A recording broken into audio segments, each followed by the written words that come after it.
The man they call Mumbling Nick. Are you there? Yes, sir. How we doing? Yes.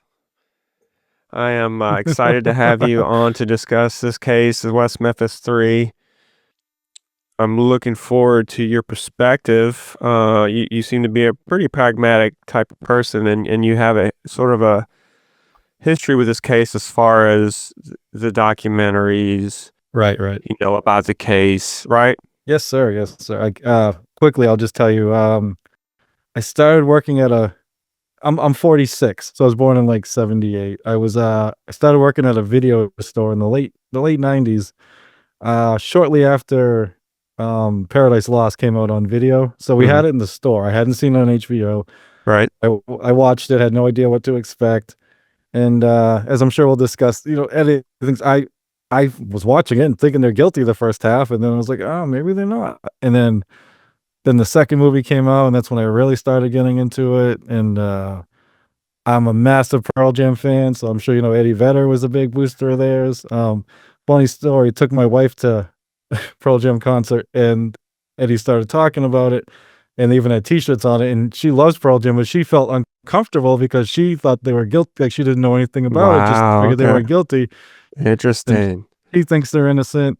I, at one point, literally even like donated to the org and got a shirt. Wow. And I still believe they're innocent, but I'm not fully sure on anything, man. I'm not the biggest fan of Damien Eccles, so that doesn't help either. But yeah, I just off and on, and there were multiple years in between where I was really into it, and advocating for them.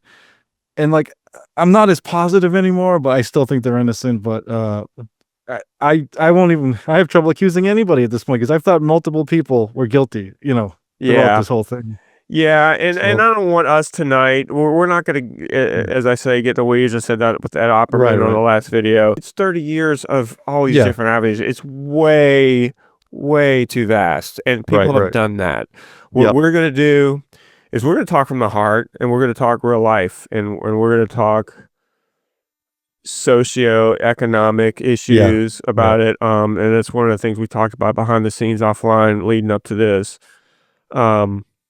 And perspectives that a lot of people don't think about. And my perspective is a local perspective because I'm not much older than you. I'm around Damien Eccles' age.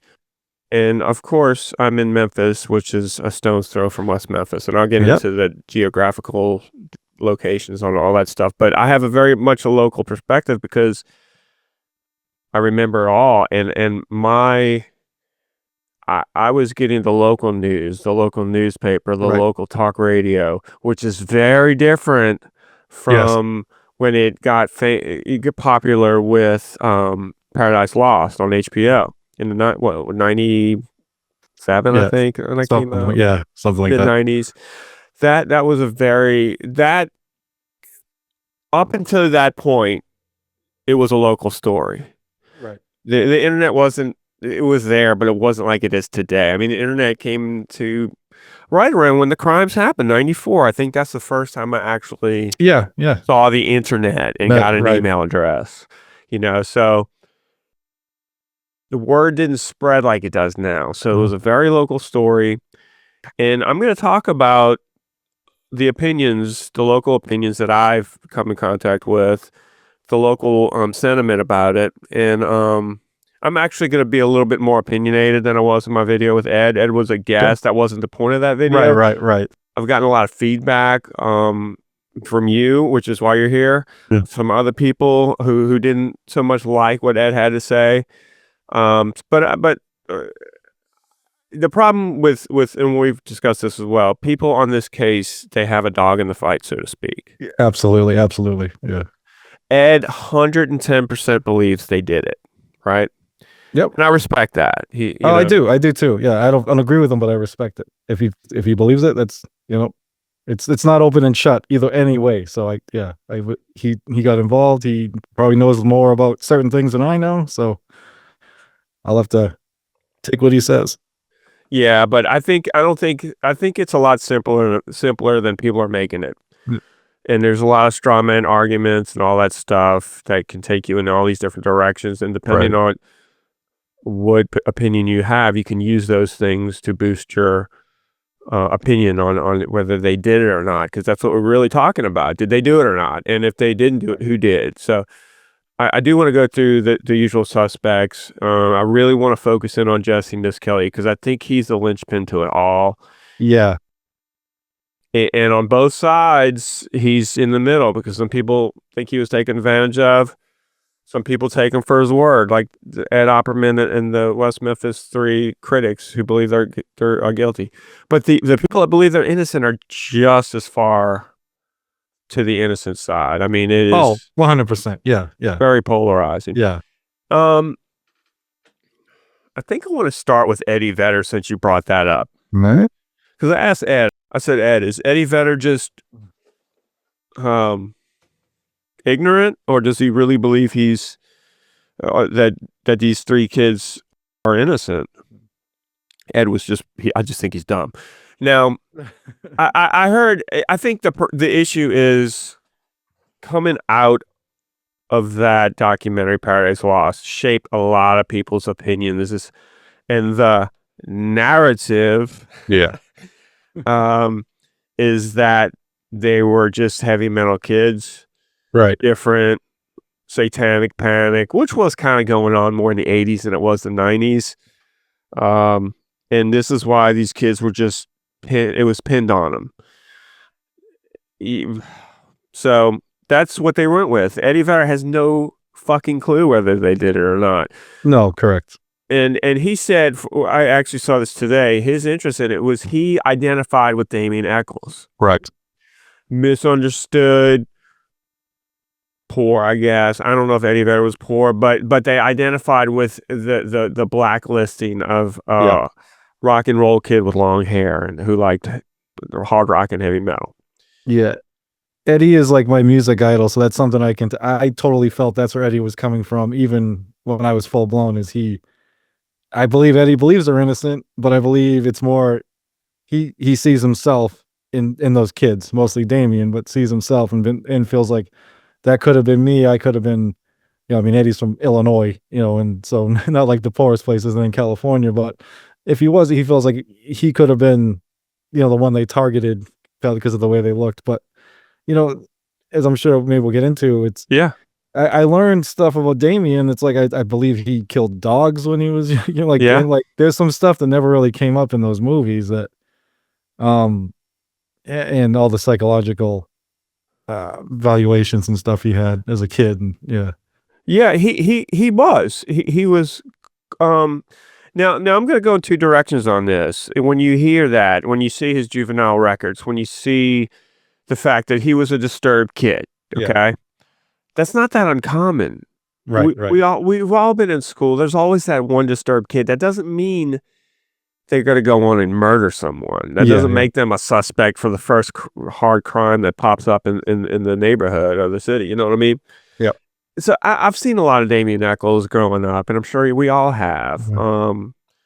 The ones that killed started with frogs and then probably went into, they're disturbed. They're very disturbed. And I think there's no doubt Damien was very disturbed. And you have to take that into consideration, so that, I don't think that stuff was more known local. And I want to go back to local. I'm just going to be upfront and honest with you. The people I've come in contact with, I know people that know them.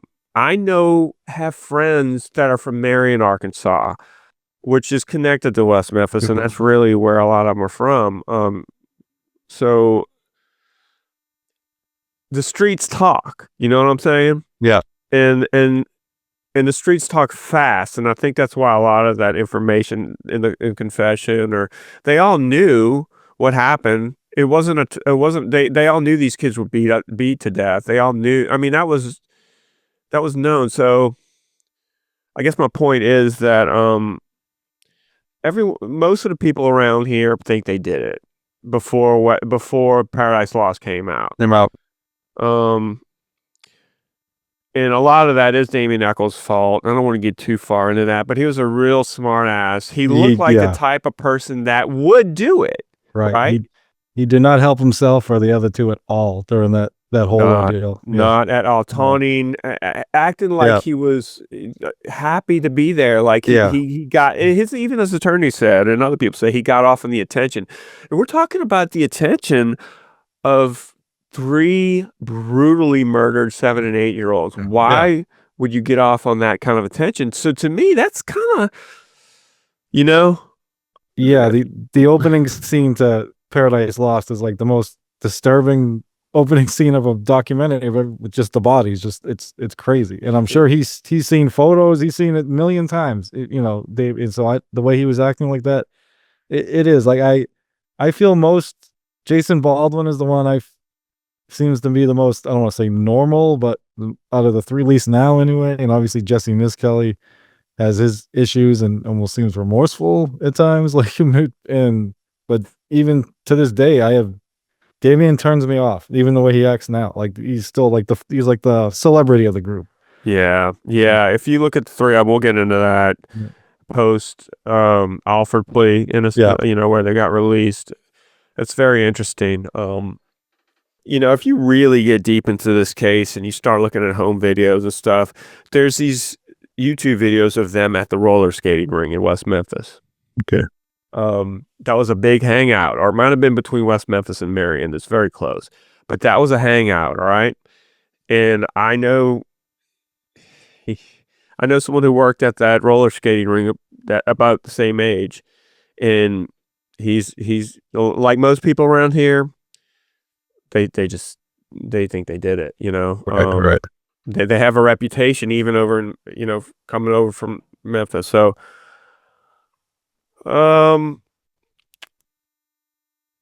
Damien was a punk. I mean, there's just no 2 ways about it. He was just a punk, and we saw that in the local news, even leading up to the Alford plea, because every couple of years he'd do a jailhouse interview, you know. Yeah. And he softened up over the years, but everyone was just basically him begging to get out, you know, talking about how he was being tortured. You know, they're interviewing him on the other side of the glass. So, you know. Yeah. But everyone was like, they remember him gloating about this thing, you know. So, you know, I think the boogeyman quote from him was one that kind of lived on. Yeah. Isn't that in the movie? Yeah, they talk about that. Yeah, like he felt good about it because he's like, well, at least people are going to remember me. Yeah, like as the West Memphis boogeyman.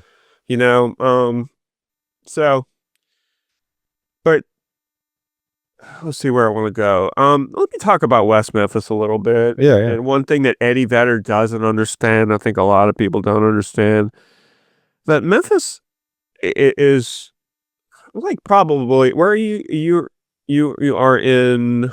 I'm in the Boston area. Okay. Yeah. And I'm sure Boston is just like Memphis and every other major city. You have a midtown area that has old money, probably, you know. And then you have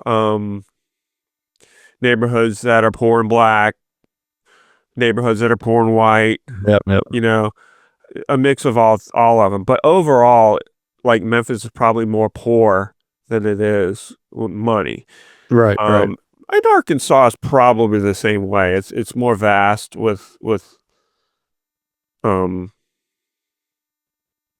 acreage of land, but it's relatively poor. West Memphis, if you're coming down, so what I'm getting at is Memphis is a transportation town. There's not a lot going on. It's truckers in, truckers out, planes in, planes out. It's right in the middle of I-55 going from, say, Chicago to New Orleans, or if you want to go from I-40 to Nashville, you're cutting through Memphis. Last thing you see before you cross the Mississippi River into Memphis is West Memphis. And West Memphis and Memphis is much like, I believe St. Louis is like this. It's divided by a major fucking river, the Mississippi River. You know, I mean, it might as well be the wall between Mexico. You know what I mean? Yeah. Unless you have a car, and a lot of people didn't. They, you know, especially high school kids, and they weren't coming to Memphis. Memphis was like this faraway place that they could see, but they could never get to. So West Memphis had its own culture, and it's a Greyhound racetrack and just a huge truck stop. I mean, there's a lot to get in trouble. There's a lot of poverty. There's a lot of blue collar workers. All these boys' parents, the victims. Yeah. Damien, we're talking trailer park stuff. We're talking you're lucky to have a house, which is these boys did have a house, but it's a hard life. It's industry, it's drinking, it's just whatever it takes to get through the day. You know what I'm saying? It's parents that spank their kids. You know what I mean? It's angry parents that are just angry. They're in an economic condition they're in. You got kids like Damien Eccles, Jason Misskelley, Baldwin, who are the same way, economically disadvantaged, angry at the world. You start drinking at an early age, whiskey. That's one thing I pointed out because I was listening to Jessie Misskelley's confession. And there's a lot of talk about whiskey and weed. And when you combine whiskey, weed, and just being a pissed off, teenager listening to Slayer, Metallica, whatever, but not that the music matters too much. There's a lot of anger there, So it's a hard life. So a lot of the family life of the boys and a lot of the heat that the stepfathers took, which I really do think was manufactured through the money and the people that basically Hollywood, in a way, started a campaign just assuming they're innocent, and they went with it, and Damien Eccles went with it, and I can't blame them for that. They're fighting for their lives too, All right. I think I mentioned it to you in one of our discussions that the Moore family came off as the least white trash, just no other way to put it, and they seem to be the one to get, they were never accused of anything, never reflect, they went after Stevie Branch's, stepdad, and God, I'm gonna blank. I knew this would happen. There's so many names. The two stepdads got the heat. Yeah.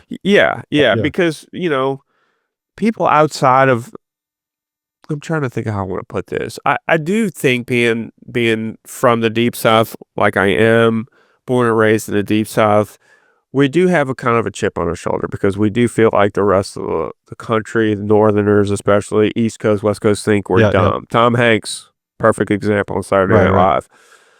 Yeah. Everything's stereotyped. You know what I mean? Yeah.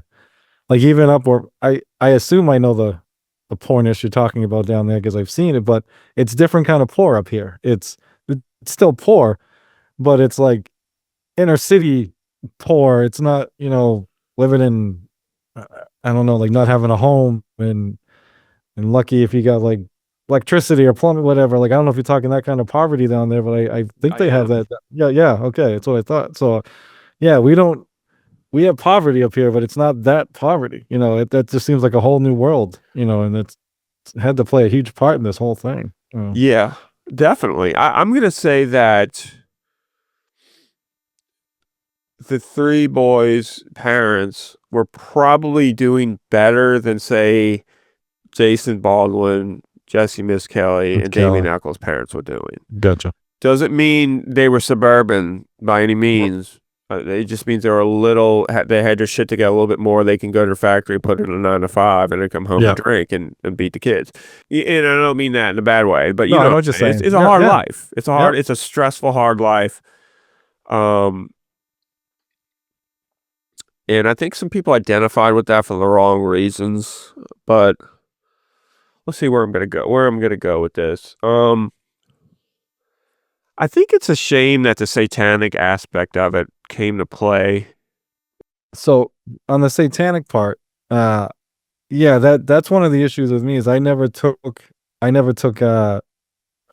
first off, the prosecution, the expert they picked did them no favors with the way he acted, and I've even heard stuff like a lot of the stuff he said wasn't even true. Not that I care, but like, it didn't fall on this Wiccan holiday, it fell on whatever. But he seemed like he just cared about, made himself an expert and got himself out there, and we were just coming towards the end of the satanic panic that was in the 80s into the 90s, and like I took that meant nothing to me. So yeah, I guess you're trying to prosecute people you think are guilty, so you throw everything you can, but I think that had a lot to do with with how people came to their defense. You know what I mean? It did. It did because it's sort of putting a motive on it, and I think it's the wrong motive if they did do it. And does that make sense? Yeah. Like if we would just say these kids with a disturbed leader who was drinking whiskey, smoking weed days on end, and just went fucking barbarian animalistic at this pack mentality is what I call it. I think it was just if we're gonna assume they did it, Yeah.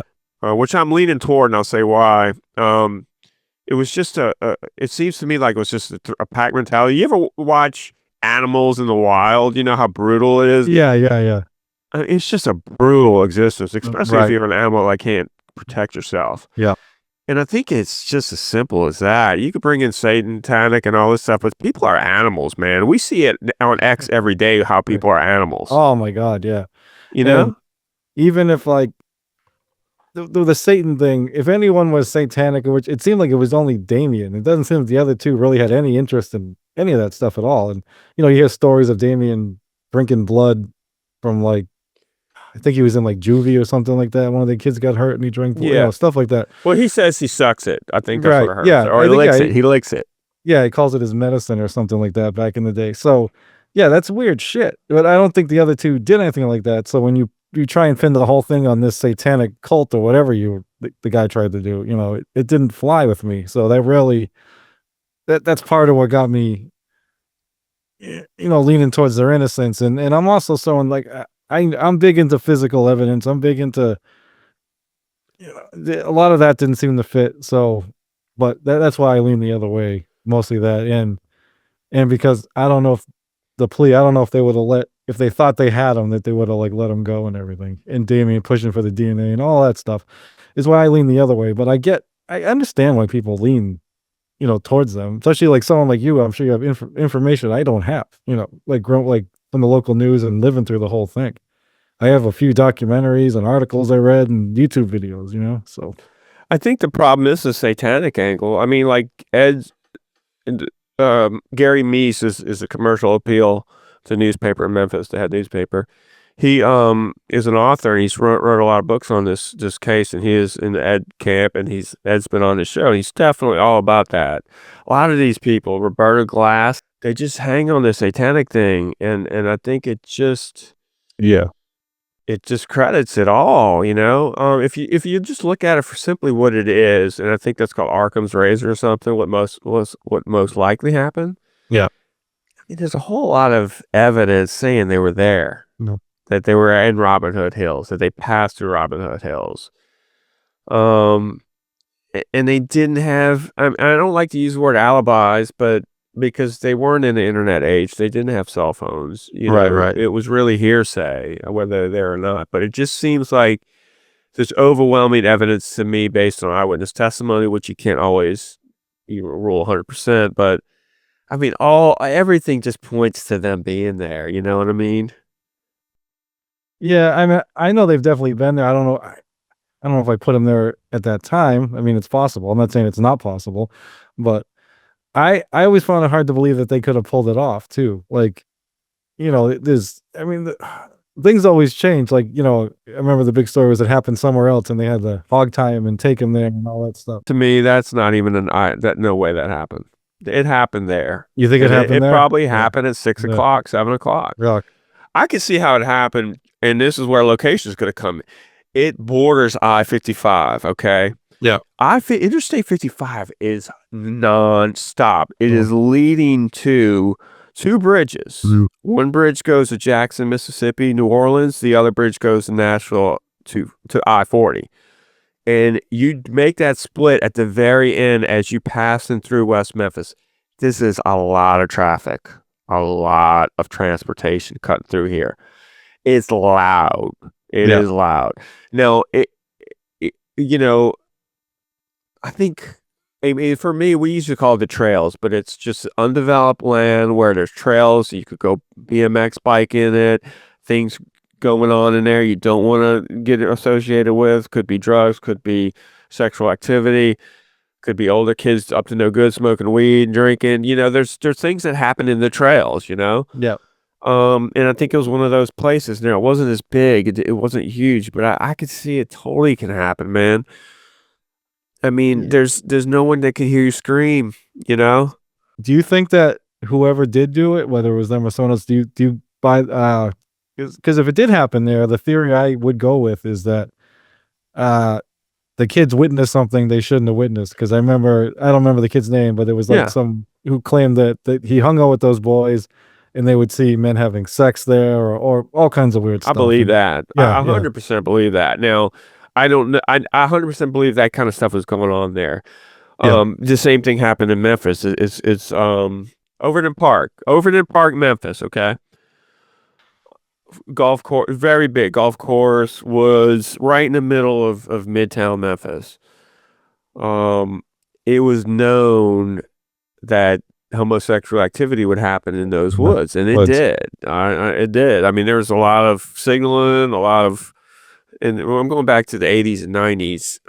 It's probably a little different now, but that stuff goes on because homosexuals at that time, it's not like it is now. They didn't want anyone to know that if they had homosexual tendencies. So they go do it in the woods, and then they go home to their family. Now, I have a friend who firmly believes one of the stepdads did it, Terry Hobbs, which is a lot of people think that the boy saw Terry Hobbs doing something like that, and that couldn't get back. So, it's a legitimate theory, but we could float around. Terry Hobbs to me sounds credible. He sounds believable. And what do I have to say? Why do I say that? I've got nothing to prove that. It's just a gut feeling. Yeah. I've listened to him. He doesn't sound like a guy to me that did this. And there's heartbreaking footage when they came out where I visited that bike bridge when the cameras were there, and you can see Terry Hobbs and Linda Hobbs, or the boy's mom. They came out. They told them we found them, and they're not coming back. Right. She let out this horrifying scream. Yeah. I think it's Pam Hobbs, right? Yes. Pam Hobbs. Yeah. And Terry embraces her, and you could see he is shook. That doesn't look like to me like a man that did that 12 hours before. You know what I'm saying? Yeah.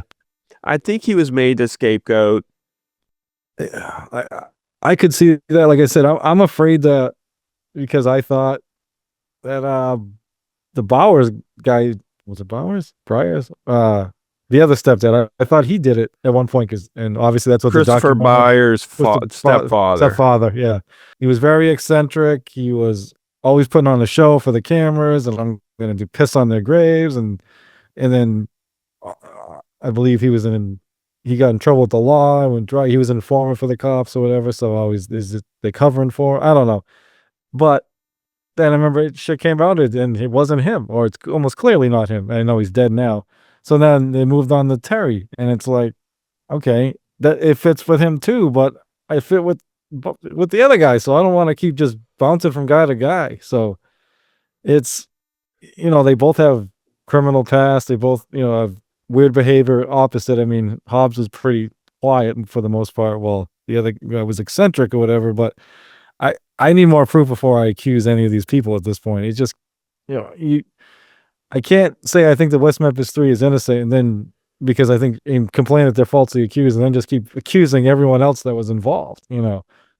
Yeah. So the stepfathers, that's an easy place to go. I just don't feel it. I don't feel it. You don't either. And so I do think it's possible it's Terry Hobbs, but I'm not gonna push it. Like I hopefully they'll do that DNA at some point.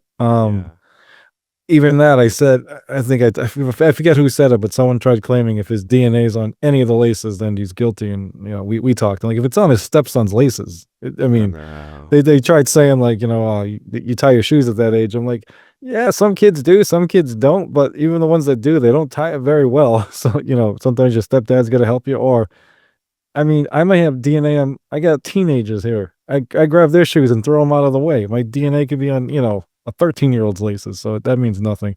Yeah. If his DNA is on the kids or the other ladies, that could be a different story. But I'm still not. I'm not sold. I wouldn't be shocked if he did it, but I'm not as certain as like other WM3 defenders are. We'll just say that. Yeah. That made me think about Delphi a little bit, which is a very similar case. I mean, you have Woods, you have as victims, and relatively, I don't know if it's too controversial. I mean, there are people that think Richard Allen didn't do it, which to me, outside looking in, and I've actually followed it pretty closely, it seems pretty, I'd be pretty confident saying he did it, because one thing we have with that case that we didn't have with the West Memphis Three is we know he was there. Technology Right. pinpoints him there. Yep. And technology also got some video from it. So, but I'm bringing that up because I feel like, do you remember when early before the trial they started this Odinism theory? They're trying to say that the defense was trying to bring up this Odinism thing, which is very similar. That the crime scene was riddled with these clues, and that there's these satanic group that sacrifices kids. It didn't go very far, and I don't even think it made it into the trial, but it was definitely some pre-trial talk. And I think once again that it just seems silly.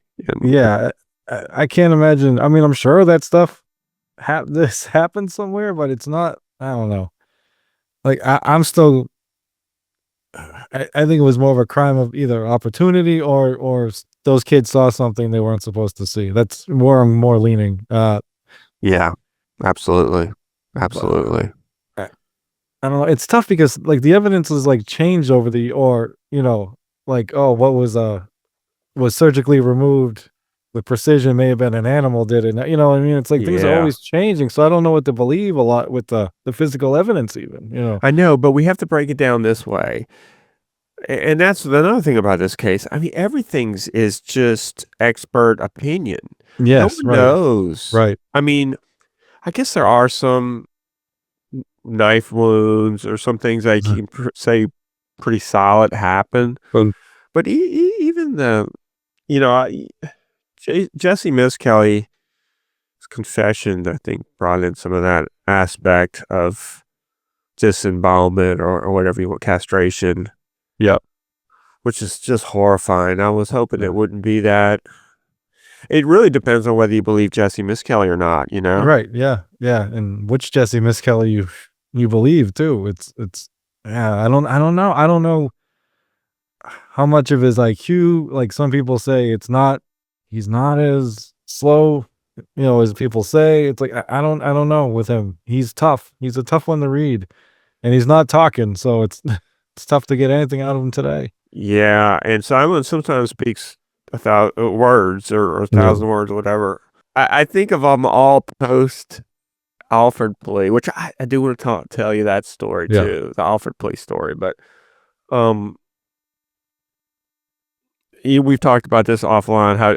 How Damien has written books. He's been in an award show. He's kind of a celebrity. Probably made the most money.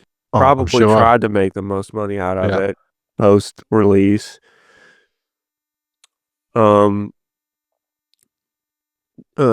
Stephen Baldwin doesn't necessarily disappear. He's just not out in the public eye as much, but he does have a Twitter account. I mean, he hasn't been like Jessie Misskelley, where he just completely disappeared, and has not done well based on all accounts. As poor as he ever was. So. Yeah.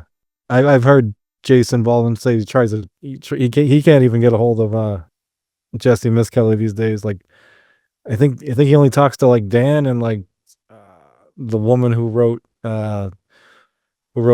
Devil's Knot or whatever, and yeah, he's struggling. I know he was doing construction still last I knew. I don't even know if he's doing that, but yeah, he seems bitter about the whole thing too. Like, so it's tough to know if he feels bitter, if he feels remorse, if he's angry. It's I don't know, but yeah, he's still struggling.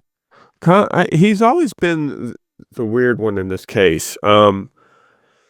Because it's his confessions that basically put Right. Damien Eccles on death row.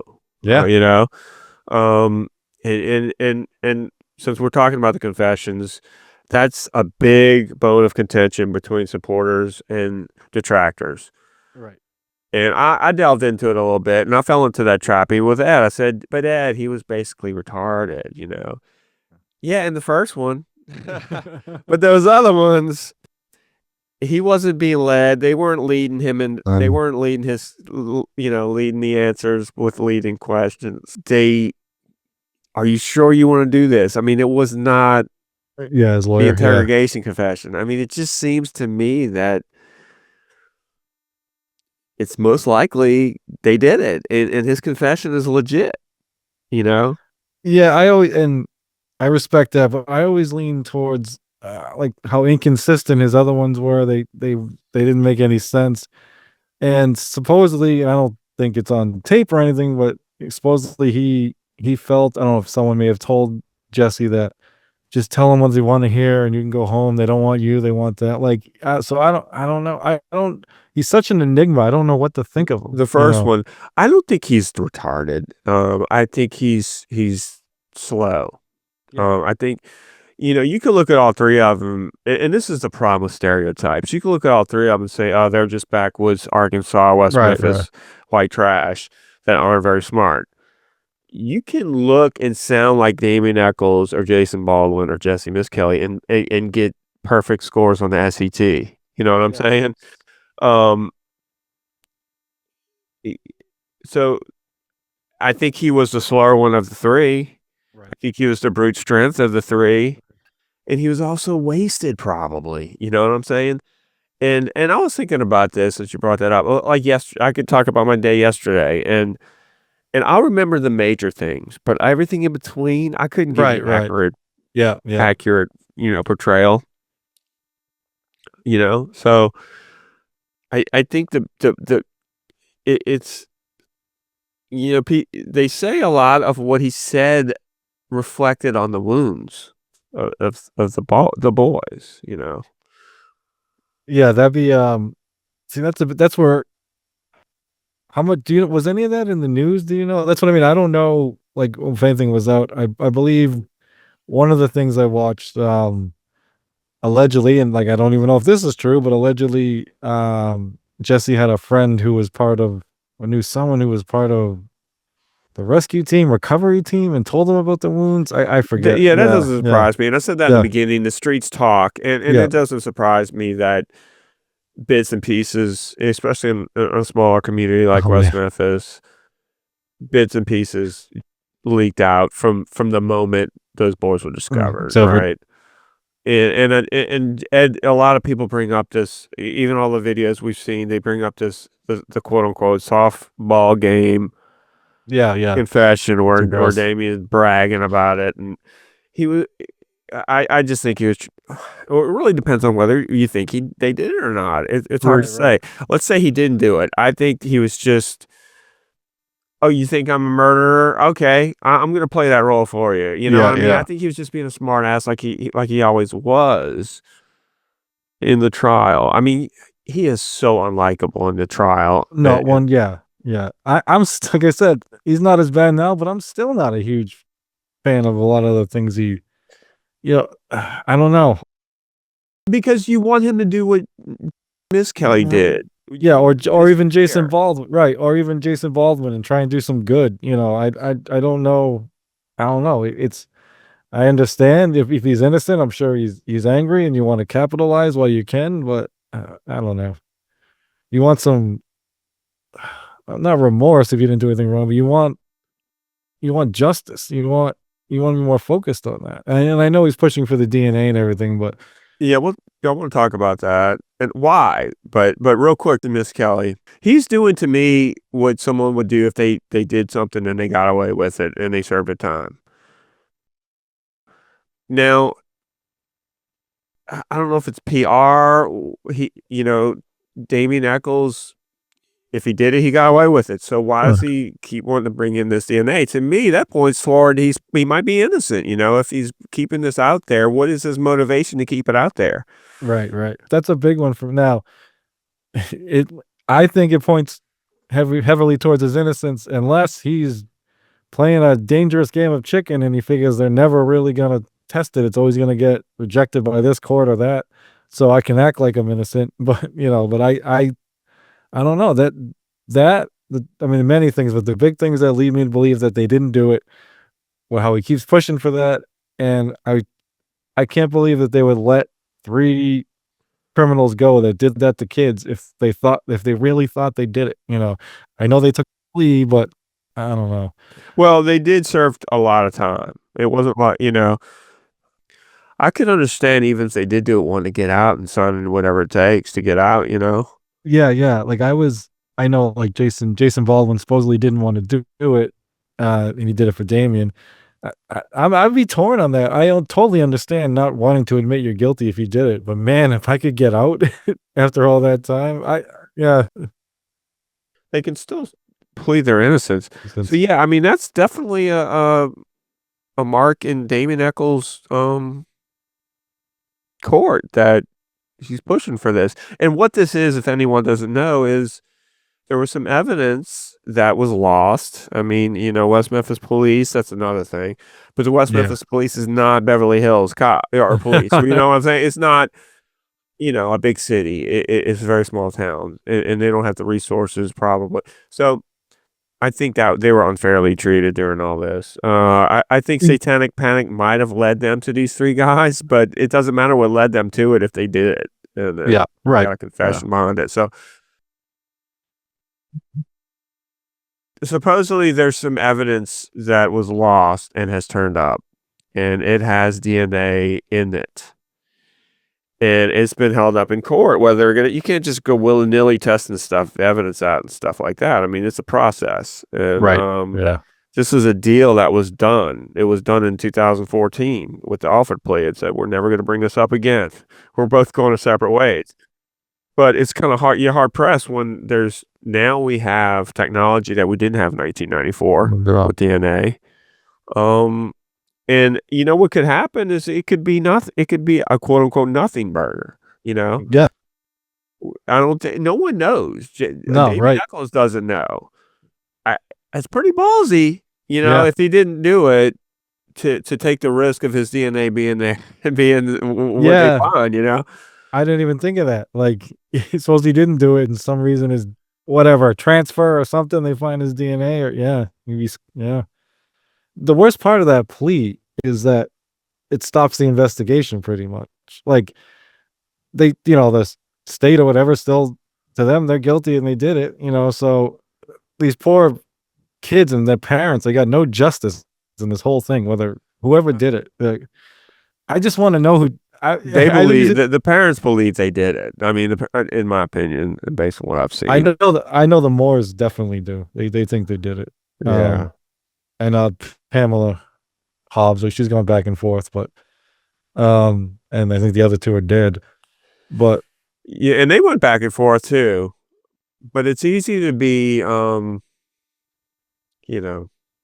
want so bad to know. It's easy to be led astray into different directions. It's just horrifying. I feel so, as a father, 100%. Yeah, I can't. Like it's brutal. It's brutal. I don't even have not to get personal, but like I got life insurance on myself and my wife. I don't even have and through work I can put it on my kids. I'm like, I don't want it on my kids because if something happens, I don't want to think about that. Yeah. So I don't. I know what you're saying. I do the same thing. I do the same thing. I sign up for that every year, and I have to make that decision. Yep. Every year. Yeah, it's horrible, man. It's just horrible.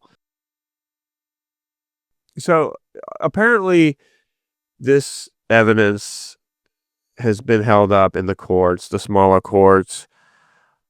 But from what I understand, it went to the Arkansas Supreme Court. What are we going to do with this?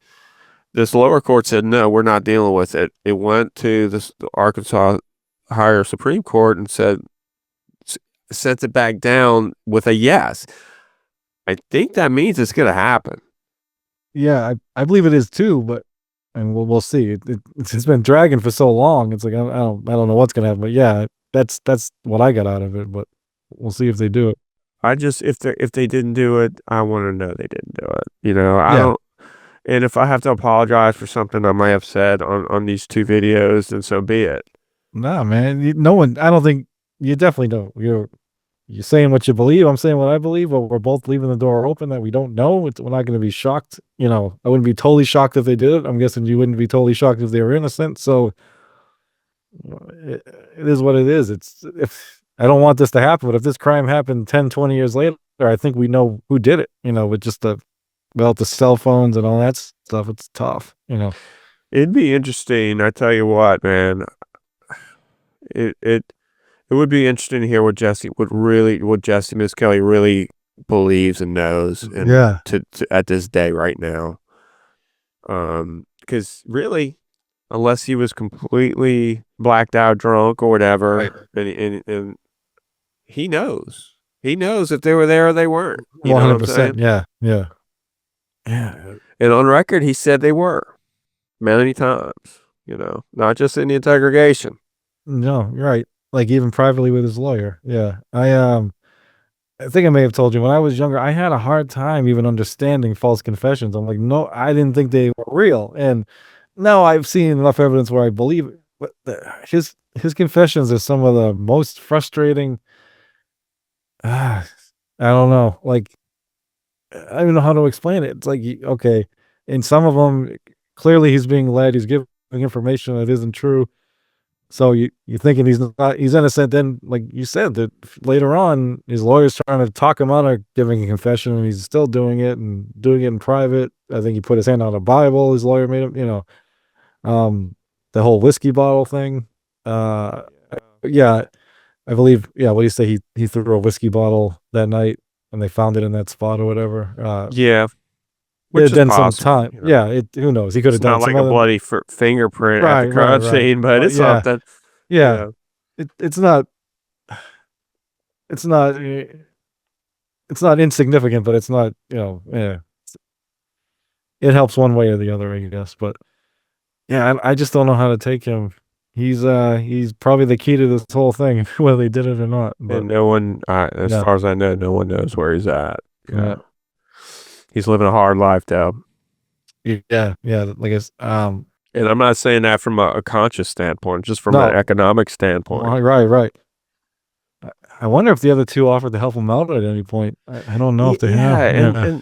And that let's just go to the offered plea day. Where were you when you heard that they were released? Because there was no warning. It just happened. Right. Yeah, I still remember I was at work, and it was one of those things where when I told you when I was all into it, I used to wear a West Memphis Three. I had the Pearl Jam shirt I got at the concert, and I had one from the org.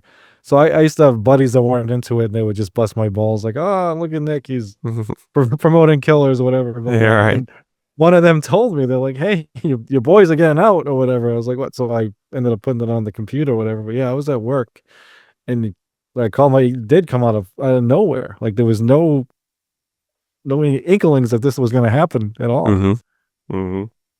So yeah, where were you at? Okay, I'm going to give you 2 stories. Yeah. So in 1994, I was second year in college, maybe third. Yeah, 93, 94. I remember I would listen to news talk radio a lot, and to work. So they broke in. I worked at a bookstore, and I was in a parking lot. I pulled up right when they were reading Janice Phillilove and Mike Fleming, 2 Memphis old. They both probably passed on, but they breaking news. This was a big local story that they were guilty. And so I remember that. I remember when I heard they were guilty because it was a big deal. And then when they got out, I worked in downtown Memphis at the time. I could almost see the bridge to West Memphis from my job. Okay, there was a coworker who was very into their innocence. We had discussions about it leading up to this day. She didn't know what was happening either, but she was very much believed they're innocent and like you, was wearing the shirts and everything like that, and it just came over the internet, and it was so surreal. It was so unbelievably surreal because you never thought this would ever happen. Nope. That those kids they'd ever see the light of day again. And they got transported right across a bridge to a hotel I can see from my job. They were on top, I believe it was a W Hotel on Madison and Front Street. And there's this right at the top, beautiful view of the river. And they were up there with Eddie Vedder, I believe. Oh, yeah, he was there. And it was happening down the street from me. That's crazy. It is crazy. It is crazy. And I want to say at the time I was leaning toward their innocence, so I wasn't really like, oh, how terrible. I kind of was more into that, leaning more to their innocence than I am today at that time. And that could have been influenced by my coworker, Yeah. I definitely influenced my wife. Like I said, she was mortified at that Pearl Jam concert because she thought they were guilty and then I think it was so long ago. I think there was only 2. Paradise Lost 3 hadn't even come out yet. So I showed her the first 2, and then she got all into it. And I don't know, like not like into it, like it's a fad, but she thought they were innocent too. But that's I got to be honest. I think they're innocent, but that's the power of editing. You can manipulate these things any way you want. That's a good way to finish. Yeah. Especially at that time. Yeah. Do you remember the movie The Blair Witch Project? Yeah, absolutely. Remember how big that was? Yeah. How obviously fake it was? Yeah. But yet, right. There was a big portion of people that thought it might be real. Right? I had a relative that thought I had to tell the guy that it wasn't real. Right. Yeah. Because we weren't conditioned at that time. The internet was still new. Right. We weren't conditioned that you can lie with statistics or you can lie with media, you could be easily fooled at that time. So when Paradise Lost was released, I want to say it was one of the first, if not first, true crime that we know of today. The word true crime didn't even exist back then. Yep. And so when we saw something that was presented as a documentary, we assumed that it was non-biased, that there wasn't, the makers of it didn't lean one way or the other. They were clearly leaning in the direction that they're innocent, Right, and you can make it that. I've been in marketing, I've been in PR, I've been in journalism, all these things. You can fool people, and you could definitely make people believe things that aren't necessarily true, or you can make light of things that aren't necessarily light, and at that time especially. It's why boomers still are exploited very easily. Yeah. Same thing. We were all boomers at that time. I think what helps is when you get older, I look at things differently now. Like when I was in my, so I was a teenager when it happened, but I was in my early 20s when I found out. And I still remember a scene from the first Paradise Lost where they show Pam Hobbs about to give an interview on local news, and she's all like smiling and laughing, and then they put the camera on, and I thought so little of her, like it disgusted me. And now when you get older, it's like I would never be like that, but people handle grief differently, and I've learned that, and you can't judge people by little things like that. Like she must have been going through hell, and this was just a little moment of, I don't know, happiness. Yeah. And then the fact they obviously deliberately put that in. All these years later, I'm not fond of that particular scene at all. It's pretty sleazy. Yeah, it really is. It's exploitative. Right. But man, without it, they wouldn't be out right now. Right, I ate that up. It would be a local. It would still be a local Memphis, West Memphis story today.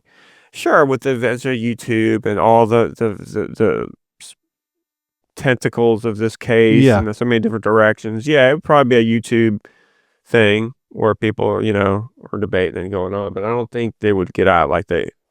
No, to me, it would be like there's so many YouTube crime can't, like, it would be one of those. I see the same crimes over and over again. It'd be one of those, but it wouldn't be this huge thing. Like, and they definitely want to get out because I still didn't think they were ever going to get out. They lost every appeal, everything. So it was crazy. Yeah, it really is. There's a lot of politics behind that. With my last video with that Opperman, I've had people, message me. It's such a hot button issue that, message me term papers on why, Ed was wrong and about knots and hair and all this stuff. But, let's just Occam's razor. It's probably a lot simpler than all this stuff. We don't even really know for the most part how they died other than being brutally beaten to death. Yeah, my thing with Ed, it wasn't nothing personal. I just think we looked at things differently. He seemed to take the satanic panic more seriously, or let's just say Damien's, Wicca, all the witch stuff, like it was more dangerous than it really was, and the confession, and I get it, the confession, especially that the third one, it is convincing, but because of all the contradictions in the confessions, I almost just threw them out, and I didn't really go with the Satan stuff. So him and I just look at things differently. It's nothing personal, but yeah. The biggest thing I heard out of the confession, the last one, was he said, they're like, "Are you sure you want to do this?" Yeah, at the beginning, his lawyers, the detectives, they're like, "You can't take this back. You sure you want to do this?" And we're advising you not to do this. He's like, "No, I want to do it." And his exact quote was, "I want to see something happen about this." Yeah, I think that's what he said. Maybe it's something. I was trying to think what it was. Similar quote. Yeah. Well, that was his reason, because something's got to be done about this, or I want to see something done about this, which is what he participated in. That he says that matches certain things in the autopsy. It's hard to dispute that, but you don't know. Like you said, false confessions. Usually people do false confessions. They're trying to connect themselves as an obsession with the case. Remember Jean Bonnet? They have all these weirdos come out and want to take credit for that. Yeah. Yeah. I don't think he's one of those. No, I know of another one. I can't think of the crime. The guy was also like slow, but he was really slow. So it was like definitely slower than Jessie. But yeah, even something done about this. I was trying to, and it's probably because I think they're innocent. So I'm looking for, part of me was thinking maybe I thought he meant, because supposedly he may have been promised, "Oh, just tell them what they want to hear and you're good." Like something's got to be done about, like, well, they'll go after them. But I don't know. But why would he? Then again, you could also say, why would he say that if he knew they were innocent? So it goes both ways, I guess. The Alford plea press conference when they got released for the first time was so surreal, and he was sort of the elephant in the room. Yeah, it was real weird. You felt that way too? Yeah. It felt like I think he was on the end. I'm trying to was he? I can't remember if he was in the middle or the end. I mean, it looked like they were forcibly hugging him, and right. It looked like Damien and Jason were still close, and he was just. At the time I took it like maybe he feels awkward because it was his confession that put him all there, but I don't know. It was yeah. Or maybe he's awkward because his confession was true, and he's like, "We're getting away with murder, literally," and he felt weird about that. But I would understand wanting to get out of that situation, being in prison, especially after 25 years. Yeah, it's crazy. I have a bad feeling we're never gonna know. I do too, man, and that I do too. Unfortunately, that's kind of the way I feel. Ed mentioned a deathbed confession. OJ didn't even do a deathbed confession. No. It ain't gonna happen. Even the best we'll get is like, what was his name? Adam Walsh. Like, they finally pinned it on that serial killer, but they still don't really know. They just said it was most likely him after he died.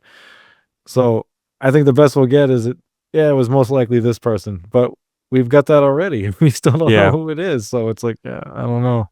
Yeah. Well, the best thing we can hope for is just somehow this new evidence connects someone without a doubt. Yeah. So there's no more debate about it. Everyone can lick their wounds from the last 30 years, whether they were West Memphis Three was innocent or guilty. And we don't have to talk about it anymore. I think the only way is like if it's somebody who's not even connected, like if it's that guy that was at that restaurant with the Bojangles, man. Bojangles, or someone we don't even know if if someone's DNA that has no business being there, like not Terry Hobbs, like somebody else is Right.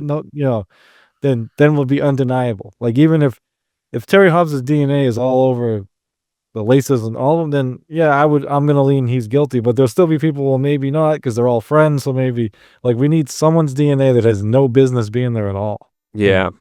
I'm gonna say I'll finish with the Bojangles theory because Hey. we've pretty much hit. We didn't really talk much about Jason Baldwin, which we definitely talked a lot about Damien Eccles and Jessie Misskelley. Um, the Bojangles, and we talked about Terry Hobbs. So we hit the usual suspects. The Bojangles, man, I don't believe in because that kind of thing's common. It's common. Homeless people,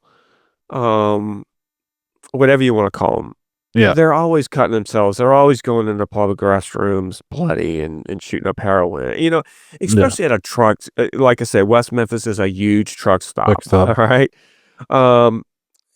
Chaos happens every night in every city. Fights, whatever. Yeah. Could it have been? Possibly. Could one man murder these 3 kids? Unlikely.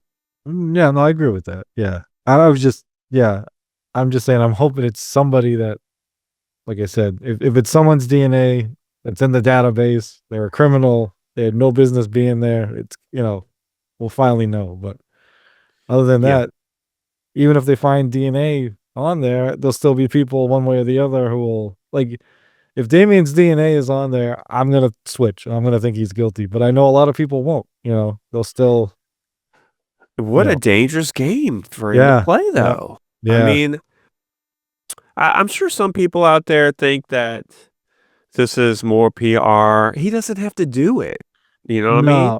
I didn't even think of that. Like like I said, I that's part of the reason I think they're innocent, but also like you don't trust the system. You think the system screwed you. So then again, why are you asking the system? You trust them with the DNA? Like I don't know. Like that evidence they claimed was destroyed or lost, and then you found it. It's working because it is planting doubt in my mind. Oh, 100%. People's mind. Yeah. I don't think some people will probably go so far as to say he knows they're never going to test it, so this is just right for that reason. It's a dangerous game. I just don't see it. I mean, maybe he didn't do it. He matches all these psychological profiles and all this nonsense, but he was a punk. He was all these things, but maybe he wasn't. Maybe they didn't do it. Yeah. Another thing that always turned me off to them being guilty was the parole officer. Is he the one that I'm trying to remember? Whoever mentioned to the police. Damien. Yeah. So he put them on him on the radar. Yeah, right on the map. Yeah. So I mean, could be for good reason. I don't know. I'm just saying it seemed like they got clued in just because of that guy, like off the bat. So, but isn't the strongest evidence they have fibers from a shirt that matched Jason Baldwin's mother? Yeah, that's kind of hard to dispute if that's true. Yeah, I mean it is. It's like I'm not just copping out. I don't know what to believe with all that stuff anymore. I don't either. The stuff that came out after, it's like stuff that was left out of the documentary, stuff that you read. Like there's so much. It's like overwhelming at times. Yeah. Well, one thing's for sure, Mumbling Nick. Yeah. People will let us know in the comments. I will get DMs. You will get DMs, and we will be bombarded with people that disagree with us. Well, I look forward to it. Hopefully, people that agree with us. Well, Mumbling Nick, I look forward to coming on your channel, dabbling in politics. Can't wait, man. It's going to be probably not as nice as this one.